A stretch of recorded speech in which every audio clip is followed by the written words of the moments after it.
Hello বন্ধুরা, আজ চলে এলাম আরেকটি রেসিপি নিয়ে, চিকেন পকোড়া। এখানে একটা পাত্রে পরিমাণ মতো বেসন, একটু পেঁয়াজ কুচি, লঙ্কা কুচি আর একটু নুন হলুদ দিয়ে এটাকে একটুখানি মাখিয়ে নেব। তারপরে এবার অল্প অল্প জল দিয়ে একটু মাখা মাখা করে অল্প করে আর কি অল্প অল্প এরকম জল দিয়ে মেখে নেব।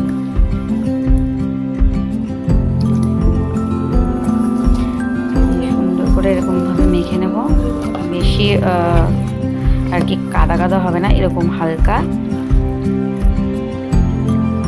এরকমভাবে মেখে নেব।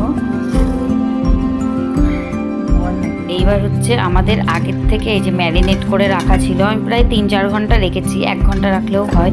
মানে চিকেন বোলগুলো এই যে কেটে এর মধ্যে আদা, পেঁয়াজ, রসুন, লঙ্কা আর টমেটো পেস্ট আর একটু টক দই, লেবুর রস দিয়ে আমরা হচ্ছে একটু নুন দিয়ে ম্যারিনেট করে রেখেছিলাম। এবার ম্যারিনেট করে রাখার সেই চিকেনটা মাখিয়ে নিচ্ছে, যে ভালো করে এরকমভাবে মাখিয়ে নিলাম।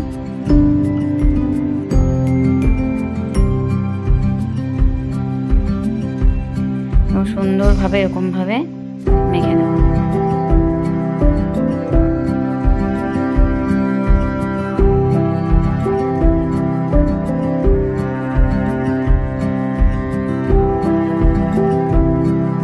এবার কড়াইটা ভালো করে গরম হয়ে গেলে,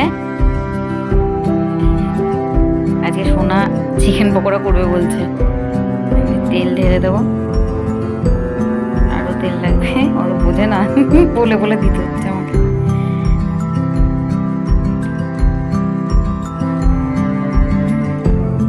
একটু একটু করে ছাড়বে।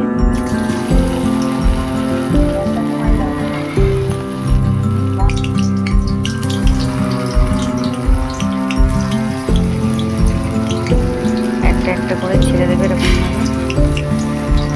এত দেরি হয়?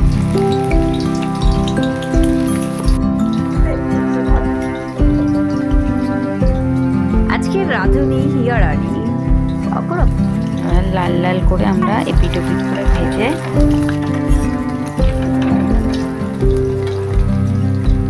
তুলে নেব। অবশ্যই তোমরা এই রেসিপিটা একটু বানাবে, বানিয়ে খাবে।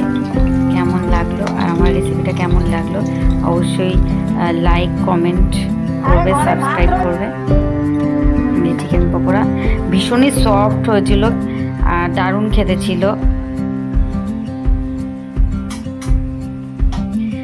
এই সোনাকে খেতে দেওয়া হয়েছে, দারুণ। টাটা।